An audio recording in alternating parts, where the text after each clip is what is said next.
In this tutorial, we will show you how to import publicly available data from Twitter using Communalytic. Communalytic only collects replies, and replies to replies, in response to a given tweet. For example, it doesn't collect tweets on a given topic. Also, the current import function only supports collection of replies posted within the past week, 7 days. While many programs now support collection of tweets, Communalytic allows collection and analysis of conversations that unfold in response to a given tweet, such as the following tweet from Donald Trump that received over 20,000 replies.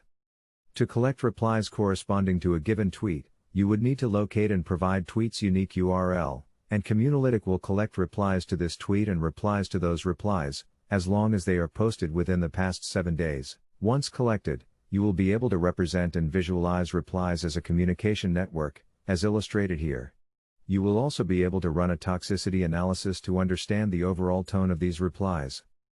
Step 1. On Twitter, identify a popular tweet and its URL that you would like to examine.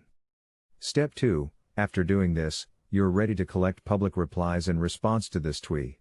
In Communalytic, from the My Datasets page, click on the Twitter button under Collect Data From to start data collection. It's worth noting that you will need to create Twitter developer's account and generate so-called bearer access token to import data from Twitter. Please visit our Twitter bearer API tutorial if you have yet to obtain one.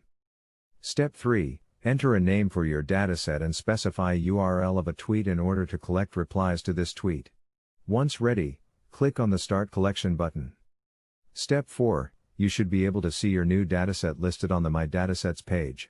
To check the progress of your data collection, refresh this page. When your data import is complete, it will say Complete under the status column, as shown below.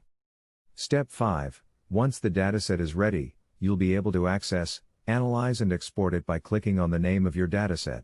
Now it's time for you to collect and explore public tweets on your own.